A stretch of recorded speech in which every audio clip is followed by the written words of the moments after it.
Hi, welcome to the March video newsletter. Okay, I've had several questions that come up big time, which is, can you tell us more about players and how they work and what they are?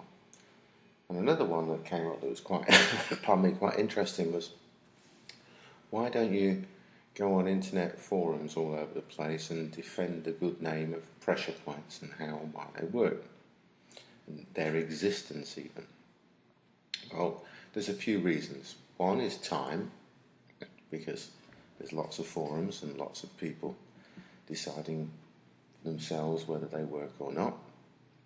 And the other thing is, really, it's a bit like this. With all the tried, trusted, proven things that have happened with pressure points, with the hundreds and hundreds of officers all over the world using them all day, every day, in real situations, defending themselves, protecting others, all the thousands of doormen, thousands of martial artists using it, all the empirical proofs everywhere there are, it's a bit like debating somebody about the existence of pressure points and whether they work or not is a little bit like debating somebody from the Flat Earth Society. It's absolutely pointless. So I don't bother, because if they're that dumb that they don't believe, they don't understand, then no matter what I say, it's not going to help. And the other thing is that purely by debating with somebody, a Flat Earth Society member, you automatically give some kind of credence to their opinion. And obviously the opinion of a Flat Earth Society person against the reality, not to be taken. Anyway, so that's that little bit of a rant. Now I'm going to move on to players. Okay, what they are, how they work, and all that sort of stuff. Now this could take years. Right? There's so much information available. But this is the way it works. Right? Players are technique enhancers, if you like, or rather integral parts of your technique. They're the little itty-bitty bits that make your technique work. And when you add more and more of these little itty-bitty bits together, your technique works better and better and better and better. It becomes more effective. It becomes more effective with less input in terms of speed and power. That's not to say you don't use speed and power in a real situation. I'm talking about in learning and training mode. Okay? It's our job to get your technique as good as possible, and that means as effective as possible, which means you should be able to achieve, with the addition of players, better result with less speed and less power. Again, I stress, you only take out the speed and power to ensure the safety of your training partner, because you're at learning or training speed.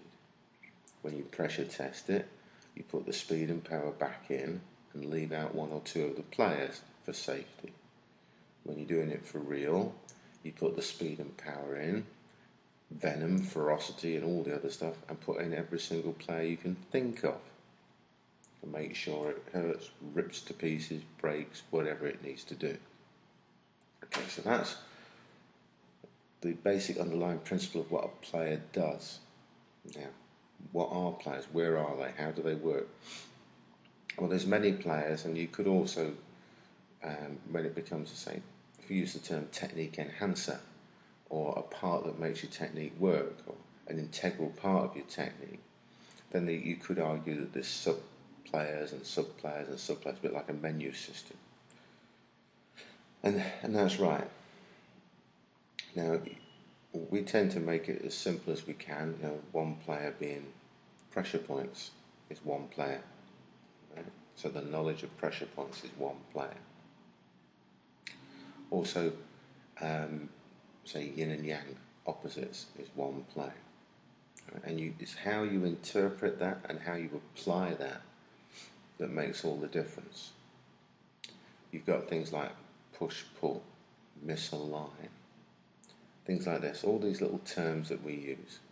For example, if you're going for a joint lock, you want to misalign the body first, because the misalignment of the body robs them of strength. If they're robbed of strength, it makes the application of the lock much easier. So if you misalign the body, you add in some opposites, some push-pull, proper leverage, then the lock becomes much, much easier to put on. Okay, and you can misalign locks in misalign the body rather in many, many ways. And you can isolate, if you isolate an arm for, say, a top wrist lock or whatever it is, you can misalign that arm even more. You know, there's rotational misalignment, there's structural misalignment, there's all types of misalignment. So we would use a general term of misalignment, and then your application of that and the deeper your knowledge of that, then the greater the success in terms of applying that to the technique. Okay. Now, you've still got to be able to do the technique. That's why we say what we do is an addition to that which you already know. You can't be brand new to, let's use this analogy, you can't be brand new to grappling, learn how to do a top wrist lock really well and then expect to pull it off against anybody, because you'll get mullered on the way to the top wrist lock. You get mullered before you even do that, but you still got to have your basic stuff in place. You've still got to have your martial arts working correctly. You still got to be at a certain level before you add this stuff in.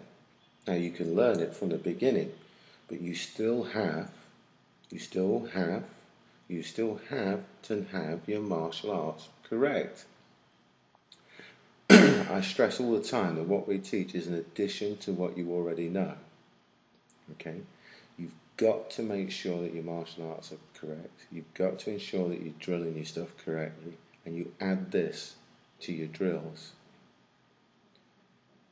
So if you think of a simple drill that you do, and let's say it's a drill from, I don't know, if you're a grappler from, say, you've got top mount and you're drilling to get top wrist lock on somebody, this side, that side, this side, this side. Just drill, one bang, bang, bang, one after another. But when you're going for the figure four on it, try to add in as many players as you can while you're doing it, because you're drilling it. Okay, you've got a semi-compliant or compliant training partner, and that's when you should be learning to put these players into place whilst you're drilling. You're already drilling the correct movement, you're already drilling the correct position to be in, you're already drilling the correct lock and how to do it normally, and you just add this to the drill, so that every time you go to drill it, you add in another player, another one, another one, another one, and get your training partner to tell you how it feels compared to how it was feeling before. Remember, you're drilling, you're helping each other. And if you drill it and drill it and drill it in that way, at the same time as you're drilling your normal stuff, then you will own it, because it becomes part of your drill, part of what you do. You instinctively try to apply all those players, because that's what you do when you drill it. And that is the key to it. Okay? So many people will learn, or attempt to learn points and players, and they don't apply it to what they're doing. They just learn some points and smack it one and hope it's going to work. Or you get limited success. But if you do it the way I've said, apply them to your drills and just increase the effectiveness of your own technique, and you will feel the increased effectiveness, and more importantly, so will your training partner, and you should find that you're having to decrease the speed and power that you're using to get the same or a greater effect. Okay, that's what I want you to do. Please let me know how you get on. I've rambled on long enough now. Give you some more next month. Keep the questions coming. Thank you very much for everything. See you soon.